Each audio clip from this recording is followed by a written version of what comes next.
Hey guys, welcome back to my channel. ನಾನು ನಿಮ್ಮ ಅನೌನ್ಸ್. ಇವತ್ತಿನ ಲಾಗ್ಗೆ ನಿಮ್ಮೆಲ್ಲರಿಗೂ ವೆಲ್ಕಮ್. ಆ್ಯಂಡ್ ಈ ಲಾಗ್ ಬಂದು ಆಲ್ಮೋಸ್ಟ್ ಒಂದು 15 ಡೇಸ್ ಏನಿದಲ್ಲ ಅದೆಲ್ಲ ಅದು ಕೂಡ ಒಂದೊಂದು ಸ್ವಲ್ಪ ಕ್ಲಿಪ್ಪಿಂಗ್ಸ್ನ ಆ್ಯಡ್ ಮಾಡಿ ಈ ಒಂದು ಪಾಸ್ಟ್ 15 ಡೇಸಲ್ಲಿ ಏನೇನಾಗಿದೆ ಅಂತ ಈ ಲಾಗಲ್ಲಿ ಶೇರ್ ಮಾಡ್ಕೊತಾ ಇದ್ದೀನಿ. ಸೊ ಇವಾಗ ನೀವು ಏನು ನೋಡ್ತಾ ಇದ್ದೀರಲ್ಲ, ಇದು ಕೆಂಗಲಲ್ಲಿ ದನಗಳ ಜಾತ್ರೆ ಅಥವಾ ಹಸುಗಳ ಜಾತ್ರೆ ಅಂತ ಮಾಡ್ತಾರೆ.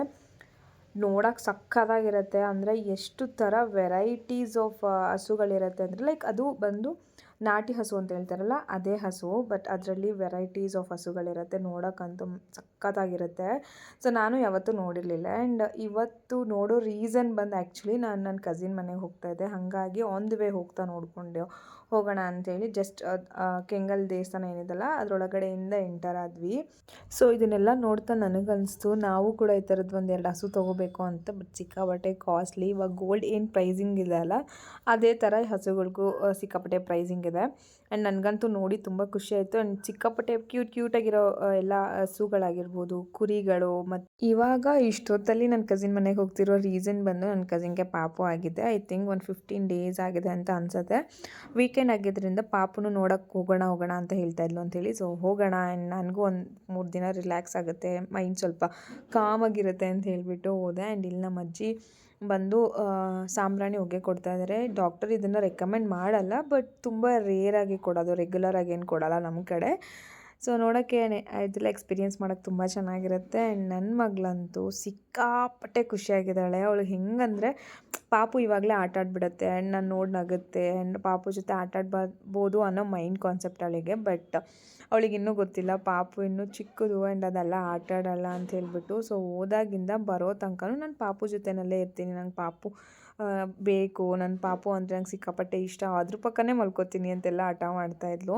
ಆ್ಯಂಡ್ ಇವಾಗ ಇದು ಚಿಕ್ಕ ಪಾಪು ಆಗಿರೋದ್ರಿಂದ ನಂಗೆ ಎತ್ಕೋಬೇಕಂತ ಅನಿಸ್ತಾ ಇರುತ್ತೆ. ಆ್ಯಂಡ್ ಸೊ ಆ್ಯಕ್ಚುಲಿ ಹೇಳ್ಬೇಕಂದ್ರೆ ನಂಗೆ ಚಿಕ್ಕ ಮಕ್ಳು ಅಂದರೆ ತುಂಬ ಇಷ್ಟ. ದೊಡ್ಡವಾಗ್ತಾ ಸಿಕ್ಕಾಪಟ್ಟೆ ಗಲಾಟೆ ಎಲ್ಲ ಮಾಡ್ತಾರೆ ಆ್ಯಂಡ್ ತುಂಬ ಟಾರ್ಚರ್ ಕೊಡ್ತಾರೆ. ಬಟ್ ಚಿಕ್ಕ ಮಕ್ಕಳಲ್ವ, ಅಟ್ಲೀಸ್ಟ್ ಒಂದು 6-7 ಮಂತ್ಸ್ ತನಕ ಸುಮ್ಮನೆನಾದರೂ ಇರ್ತಾರೆ. ಇವಾಗ ಸ್ವಲ್ಪ ಬುಜ್ಜಿನ ನೋಡಿ ತುಂಬ ಹಠ ಮಾಡ್ತಾಳಲ್ವ, ನಂಗೆ ಅನಿಸುತ್ತೆ ಚಿಕ್ಕ ಮಗು ಆಗಿದ್ದಾವಾಗಲೇ ಚೆನ್ನಾಗಿತ್ತು, ಆರಾಮಾಗಿದ್ದೆ. ಇವಾಗ ತುಂಬ ಹಿಂಸೆ ಕೊಡ್ತಾಳೆ, ತುಂಬ ಟಾರ್ಚರ್ ಕೊಡ್ತಾಳೆ ಅಂತ ಹೇಳ್ಬಿಟ್ಟು. ಸೊ ಅದಕ್ಕೋಸ್ಕರ ನಾವಿಲ್ಲಿ ಬಂದಿದ್ದು. 1-2-3 ಡೇಸ್ ಇತ್ತು. ನೆಕ್ಸ್ಟ್ ಬ್ಯಾಕ್ ಟು ರೂಟೀನ್ ಥರ ನಮ್ಮ ಮನೆಗೆ ವಾಪಸ್ ಬಂದಿದ್ದಾಯಿತು. ಸೀಮಂತ ಆದಾಗಲೂ ಕೂಡ ಶೇರ್ ಮಾಡ್ಕೊಳ್ಳೋಣ ಅಂತ ಇದ್ದೆ, ಬಟ್ ಅವಾಗ ಅಷ್ಟೊಂದು ಥಾಟ್ ಬಂದಿರಲಿಲ್ಲ ನಂಗೆ ವೀಡಿಯೋ ಮಾಡಬೇಕು ಅಂತ. ಬಟ್ ಇವಾಗ ಅನ್ಕೊತಾ ಇದ್ದೆ ಅವಾಗೆಲ್ಲ ಮಾಡಬೇಕಿತ್ತು ಅಂತ. ಬಟ್ ಏನು ಮಾಡೋಕ್ಕಾಗಲ್ಲ. ಸೊ ಇವಾಗ ನೀವು ನೋಡ್ತಾ ಇದ್ದೀರಲ್ಲ, ಸೋಫಾ ಕವರ್ ಬಂದು ನಾನು ಆನ್ಲೈನಲ್ಲಿ ಆರ್ಡರ್ ಮಾಡಿದ್ದು. ನಿಜವಾಗ್ಲೂ ತುಂಬ ಚೆನ್ನಾಗಿದೆ. ಸೊ ಕೆಲವೊಬ್ಬರು ಹೇಳ್ತಾರೆ ಆನ್ಲೈನ್ ಶಾಪಿಂಗ್ ಮಾಡಿದ್ರೆ ಅಷ್ಟೊಂದು ಕಂಫರ್ಟ್ ಇರೋಲ್ಲ, ಅಷ್ಟೊಂದು ಮೆಟೀರಿಯಲ್ ಚೆನ್ನಾಗಿರೋಲ್ಲ ಅಂತ. ಬಟ್ ಟ್ರಸ್ಟ್ ಮೀ, ನಿಜವಾಗ್ಲೂ ಈ ಮೆಟೀರಿಯಲ್ ತುಂಬ ಚೆನ್ನಾಗಿದೆ. ಸೊ ಇದೆಲ್ಲ ಆಗಿ ಒಂದು 10-15 ಡೇಸ್ ಆದಮೇಲೆ ನಾನು ಸ್ವಲ್ಪ ಐಟಮ್ಸ್ ತರೋದಿತ್ತು ಮಾರ್ಕೆಟ್ಗೆ ಹೋಗಿ. ಹಾಗಾಗಿ ಮೇಕಪ್ ಐಟಮ್ಸ್ ಆಗಿರ್ಬೋದು, ಪ್ರಾಡಕ್ಟ್ಸು ಆ್ಯಂಡ್ ಹೇರ್ಗೆ ಬೇಕಾಗಿರೋ ಆಕ್ಸೆಸರೀಸ್ ಎಲ್ಲ ತರಬೇಕಿತ್ತು. ಅದಕ್ಕೆ ಅಂತ ಹೇಳಿಬಿಟ್ಟು ನಾನು, ನನ್ನ ಫ್ರೆಂಡ್ ಆ್ಯಂಡ್ ನನ್ನ ಹಸ್ಬೆಂಡ್ 3 ಜನನೂ ಹೋಗಿದ್ವಿ. ಸೊ ಒಂದೊಂದು ಸಲ ನಾನು ಆನ್ಲೈನಲ್ಲೇ ಆರ್ಡರ್ ಮಾಡ್ಕೊಂಡ್ಬಿಡ್ತೀನಿ. ಬಟ್ ಈ ಥರ ಏನಾದರೂ ಪೆಕ್ಯುಲಿಯರ್ ಆಗಿ ಅಥವಾ ಪರ್ಟಿಕ್ಯುಲರಾಗಿ ನಂಗೆ ಇದೇ ಬೇಕು ಅಂತ ಏನಾದ್ರು ಇದ್ದಾಗ ಸೊ ಮಾರ್ಕೆಟಲ್ಲಿ ಹೋಗಿ ಸರ್ಚ್ ಮಾಡಿ ನೀಟಾಗಿ ನೋಡ್ಕೊಂಡು ತೊಗೊಂಡು ಬರ್ತೀನಿ. ಏರ್ ಆಕ್ಸೆಸರೀಸ್ ಎಲ್ಲ ಆನ್ಲೈನಲ್ಲಿ ಅಷ್ಟಕ್ಕಷ್ಟೇ ಚೆನ್ನಾಗಿ ಬರೋಲ್ಲ. ಆ್ಯಂಡ್ ಏರ್ ಆಕ್ಸೆಸರೀಸ್ನಲ್ಲಿ ವೆರೈಟೀಸ್ ಬೇಕು ಅಂತಂದರೆ ಆನ್ಲೈನಲ್ಲಿ ಸರ್ಚ್ ಮಾಡೋದಕ್ಕಿಂತ ನಾವು ಮಾರ್ಕೆಟ್ಗೆ ಹೊಟ್ಟೋಗ್ಬಿಟ್ರೆ ಚಿಕ್ಕಪೇಟೆಗೆ ಇನ್ನೂ ಸಖತ್ ಕಲೆಕ್ಷನ್ ಸಿಗುತ್ತೆ. ಆ್ಯಂಡ್ ಚೆನ್ನಾಗಿ ಚೂಸ್ ಮಾಡಿ ನಮಗೆ ಬೇಕಾಗಿರೋದನ್ನು ಆರಾಮಾಗಿ ತರ್ಬೋದು ಅಂತ ಹೇಳ್ಬಿಟ್ಟು ನಾನು ಈ ಥರ ಮಾಡ್ತೀನಿ ಅಷ್ಟೇ. ಆ್ಯಂಡ್ ಮೇಕಪ್ ಆರ್ಟಿಸ್ಟ್ ಅಂದಿದ ತಕ್ಷಣ ಅಂದ್ಕೊಂಡ್ಬಿಡ್ತಾರೆ ಈಸಿ, ಅವ್ರೇನು ಒಂದ್ಸಲ ತಂದರೆ ಅದನ್ನೇ ಯೂಸ್ ಮಾಡ್ತಾಯಿರ್ತಾರೆ, ತುಂಬ ಕಾಸ್ಟ್ಲಿ, ತುಂಬ ಪ್ರೈಸಿ ಅವರು, ಆ್ಯಂಡ್ ಅವ್ರಿಗೇನು ಖರ್ಚೇ ಇರಲ್ಲ ಅಂತ. ಸೊ ಇದು ನಮ್ಮ ಖರ್ಚಲ್ಲಿ, ಮೇಕಪ್ ಆರ್ಟಿಸ್ಟ್ಗಳ ಖರ್ಚಲ್ಲಿ ಇದು ಒಂದು 10% ಅಲ್ಲ, ಅಷ್ಟು ಖರ್ಚಾಗತ್ತೆ. ಬಟ್ ಹೇಳ್ತಾರೆ ಕೆಲವರೆಲ್ಲ ತುಂಬ ಜನ ನೋಡಿದ್ದೀನಿ ನಾನು.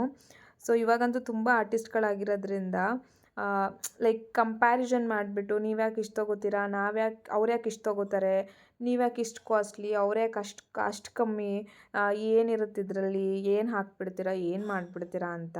ಸೊ ಎಷ್ಟು ಕಷ್ಟ ಇರುತ್ತೆ ಅಂತ ಹೇಳ್ಬಿಟ್ಟು ನಮಗೆ ಗೊತ್ತು. ಸೊ ಮಾರ್ಕೆಟಿಗೆ ಹೋಗ್ತೀವಿ ಅಥವಾ ಏನಾದರೂ ಪರ್ಚೇಸಿಂಗಿಗೆ ಅಂತ ಹೋಗ್ತೀವಿ ಪರ್ಟಿಕ್ಯುಲರಾಗಿ ಇದಕ್ಕೆ ಅಂತಂದರೆ ಅಟ್ಲೀಸ್ಟ್ ಒಂದು ದಿನ ಕಂಪ್ಲೀಟಾಗಿ ಅದಕ್ಕೆ ಅಂತಲೇ ಟೈಮ್ ಎತ್ತಿಡಬೇಕು. ಆ್ಯಂಡ್ ಅದಾದಮೇಲೆ ಟಯರ್ಡ್ ಆಗಿರ್ತೀವಲ್ಲ, ಅದನ್ನೊಂದು ದಿನ ಸುಧಾರಿಸ್ಕೊಳ್ಳೋಕ್ಕೆ, ಅದನ್ನೊಂದಿನ ರಿಕವರಿ ಮಾಡ್ಕೊಳ್ಳೋಕ್ಕೆ ಎನರ್ಜಿನ ಇನ್ನೊಂದು ದಿನ ವೇಸ್ಟ್ ಮಾಡಲೇಬೇಕು. ಸೊ ಯಾವ ಕೆಲಸನೂ ಈಸಿ ಇಲ್ಲ. ನಾಟ್ ದಟ್ ಇದೇ ಕೆಲಸ ಅಂತಲ್ಲ, ಯಾವ ಕೆಲಸನೂ ಈಸಿ ಇಲ್ಲ, ಎಲ್ಲ ಕೆಲಸನೂ ಕಷ್ಟನೇ. ಯಾವುದು ಕಷ್ಟಪಟ್ಟು ಕೆಲಸ ಮಾಡಿ ಸಂಪಾದನೆ ಮಾಡ್ತೀವಲ್ಲ ಆ ಕೆಲಸ ಎಲ್ಲ ಕಷ್ಟನೇ ಆಗಿರುತ್ತೆ. ಬಟ್ ಯಾಕೆ ಕೆಲವು ಜನಗಳಿಗೆ ಗೊತ್ತಾಗಲ್ಲ ಅಂತ ನನಗಂತೂ ಗೊತ್ತಿಲ್ಲ. ಆ್ಯಕ್ಚುಲಿ ಇಲ್ಲೇನು ಆರ್ಗ್ಯುಮೆಂಟ್ಸ್ ನಡೀತದೆ ನನಗೂ ನನ್ನ ಫ್ರೆಂಡಿಗೂ ಅಂದರೆ, ನಾನು ರೆಗ್ಯುಲರಾಗಿ ಹೋಗೋ ಒಂದು ಅಂಗಡಿನಲ್ಲಿ ಇಟ್ಸ್ ಲೈಕ್ ಎಲ್ಲ ಅಂಗಡಿಲೂ ಒಂಥರ ಪ್ರೈಸ್ ಇದ್ದರೆ ಇವ್ರ ಅಂಗಡಿಲೇ ಒಂಥರ ಪ್ರೈಸ್ ಇರ್ತಿತ್ತು. ನಮ್ಗೆ ಆಫರ್ಡಬಲಾಗಿ ಕೊಡ್ತಾಯಿದ್ರು, ಇಲ್ಲ ನಾನು ಹೇಳಲ್ಲ. ಬಟ್ ಅಲ್ಲಿ ಸ್ಕ್ಯಾಮ್ ಥರ ನಡೀತಾ ಇತ್ತು. ಅಂದರೆ ದೊಡ್ಡ ದೊಡ್ಡ ಈ ವೈಭವ್, ಈ ಬ್ಯೂಟಿ ಸೆಂಟರ್, ಕುಮಾರನ್ ಸ್ಟೋರಲ್ಲಿ ಏನು ಪ್ರೈಸ್ ಇದೆಯೋ ಅದಕ್ಕಿಂತ ಒಂದು ಸ್ವಲ್ಪ ಜಾಸ್ತಿ ಪ್ರೈಸ್ ಇಟ್ಟಿದ್ರು.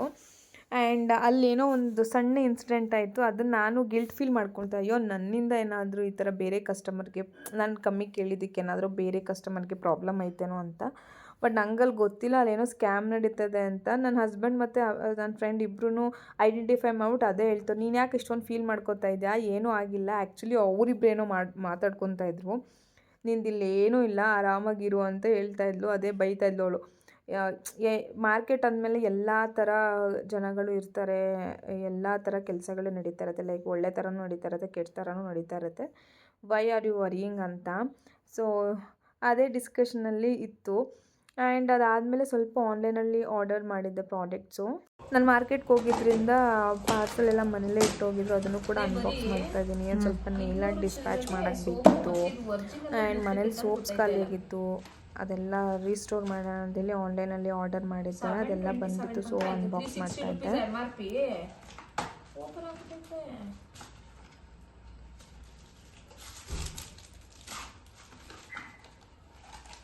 ಹೊಸ ಸೋಪ ಬೆಳಿಗ್ಗೆ. ಏನದು ಸೋಪಾ? ಅವನು ಹಿಂದೆ ಹಾಸಿಗೆ ಎಲ್ಲ ಕಾಣಿಸ್ತದೆ ಬಿಡು, ಏನಿಲ್ಲ ರೂಮ್. ಏನೇನು ಮಗ ಇದು? Nail art. ಇದು ಬ್ಲೂ ಬಂದ್ಬಿಟ್ಟೈತೆ ಇದರಲ್ಲಿ.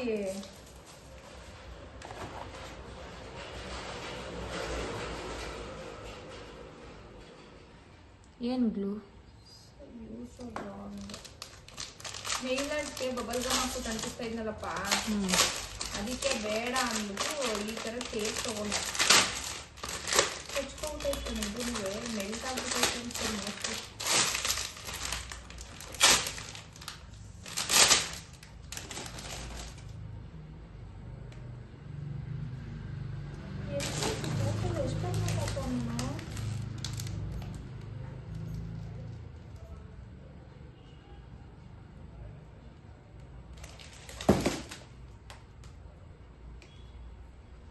ಸಿಕ್ಕಾಪಟ್ಟೆ ಸ್ಟ್ರಾಂಗ್ ಐತೆ ಕಡೆ ಬ್ಲೂ.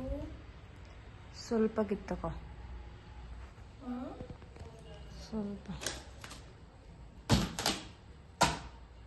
ಆಮೇಲೆ ಈ ಬಾಕ್ಸ್ ನೇಲ್ ಆರ್ಟ್ ಮಾಡಿ ಡಿಸ್ಪ್ಯಾಚ್ ಮಾಡೋಕ್ಕೆ.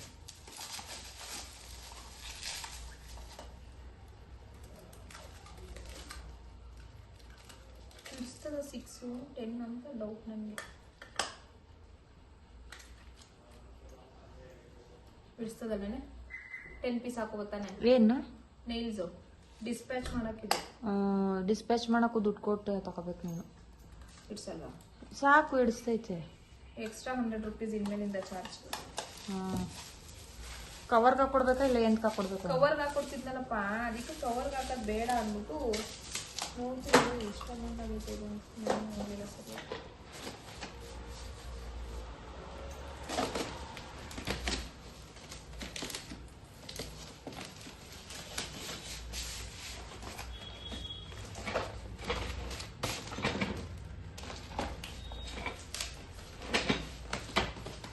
ಏನದು? ನೀ ಕೇಳ್ತಿರಲ್ಲ ಬಟ್ಟೆ ಹ್ಯಾಂಗ್ ಮಾಡಕ್ಕೆ ಅಂತ. ಓ ಮೈ ಗಾಡ್, ಎಷ್ಟು ಬರುತ್ತೆ? 600 ಚೇಂಜ್ ಕಣೆ. ಅಭಿ ಅಭಿ ಅಂದ್ರೆ ಇದನ್ನ ಫಿಕ್ಸ್ ಮಾಡ್ಕೋಬೇಕಂದ್ರೆ ಅಭಿ ಬಟ್ಟೆ ಎಲ್ಲಾ ಕಡೆ ಇಟ್ಟಿರ್ತೇವೆ.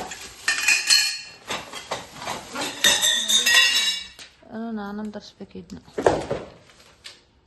ಈ ತರ ಮಗ ಆರಾಮಾಗಿ ನಿನ್ ಬ್ಯಾಗ್ ಆಫೀಸ್ ಬ್ಯಾಗ್ ಹಾಕೋಬಹುದು, ಬಟ್ಟೆ ಬಿಚ್ಚಿಟ್ಟಿದ್ ಹಾಕೋಬಹುದು, ಜೀನ್ಸ್ ಪ್ಯಾಂಟ್ಸ್ ಎಲ್ಲ ಎಲ್ಲರ ಸಲ ಯೂಸ್ ಮಾಡಲ್ವಾ, ಜಾಕೆಟ್ಸ್ ಜೀನ್ಸ್ ಪ್ಯಾಂಟ್ಸ್ ಎಲ್ಲ ಹಾಕೋಬಹುದು ಅಂತ ಚೆನ್ನಾಗಿದೆ ತಾನೆ. ಫಿಕ್ಸ್ ಮಾಡಿಸ್ಕೊಂಡು ಕಟ್ ಮಾಡಿ ಸಾಕು.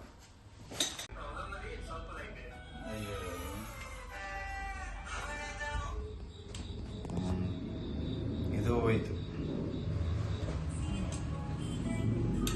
ಆಗ್ತಾ ಇಲ್ವಾ? ಅದು ನೀಟಾಗಿ ಆಗಲ್ಲ. ನೀವು ಹೋಲ್ ಮಾಡ್ಬಿಟ್ಬಿಡ್ತೀವಿ ನೋಡಿ. ಇದೊಂದು ಏಪ್ರಿಲ್ ತಲೆ ಕೆಡಿಸ್ಕೊಡ. ಏಪ್ರಿಲ್ ಎಲ್ಲ ಬ್ಯಾನ್. ಏಕೆ? ಸಿಗರೇಟ್ ಕೋಲಿ ಗುಡ್ಕ ಎಲ್ಲ ಬ್ಯಾನ್. ಸುಮ್ನಾಗ ಅಂತಾರ ಕಣು.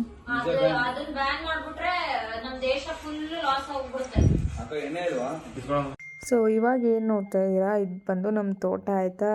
ಇವಾಗ 9th ಫೆಬ್ಬಲ್ಲಿ ಆನೆಗಳು ಬಂದು ಒಂದಷ್ಟು ತೆಂಗಿನ ಮರ, ಸಪೋಟ ಗಿಡ, ಮಾವಿನ ಗಿಡ ಎಲ್ಲನೂ ಹಾಳು ಮಾಡಿಬಿಟ್ಟಿದ್ದಾವೆ. ಸೊ ಅದನ್ನು ಫೋಟೋ ತೆಕ್ಕೊಂಡು ಫಾರೆಸ್ಟ್ ಡಿಪಾರ್ಟ್ಮೆಂಟಿಗೆ ಕೊಡೋಣ ಅಂತ ಡಾಕ್ಯುಮೆಂಟ್ಸು. ಸೊ ಫೋಟೋ ಕ್ಲಿಕ್ ಮಾಡಿಕೊಂಡು ಒಂದಷ್ಟು ಕೆಲಸ ಆಯ್ತು, ಅದನ್ನೆಲ್ಲ ಮುಗಿಸ್ಬಿಟ್ಟು ಹೋಗೋಣ ಅಂತ ಹೇಳ್ಬಿಟ್ಟು ಬಂದೆ. ಸಿಕ್ಕಾಪಟ್ಟೆ ಬೇಜಾರಾಗ್ತಾಯಿತ್ತು. ಬಿಕಾಸ್ ಒಂದು ತೆಂಗಿನ ಮರ ಕಾಯಿ ಬಿಡಬೇಕಂದ್ರೆ ಎಷ್ಟು ವರ್ಷ ಕಾಯಬೇಕು. ನೋಡಿದ್ರೆ ಈ ಥರ ಮಾಡಿದ್ದಾವೆ ಆನೆ ಅಂತ. ನಮ್ಮ ಅಪ್ಪ ಅಮ್ಮ ಇಬ್ಬರು ಸೇರ್ಕೊಂಡು ಒಂದು ಸ್ವಲ್ಪ ಸೊಪ್ಪು ಮತ್ತು ತರಕಾರಿನೆಲ್ಲ ಹಾಕಿದ್ರು. ಅದನ್ನೆಲ್ಲ ನೋಡ್ಕೊಂಡು ಒಂದು ರೌಂಡ್ ಮಾತಾಡಿಕೊಂಡು, ನಾನಂತೂ ತುಂಬ ಅಂದರೆ ತುಂಬ ಕಮ್ಮಿ ತೋಟ ಈ ಥರ ಅದೆಲ್ಲ ಹೋಗಿ ನೋಡೋದು.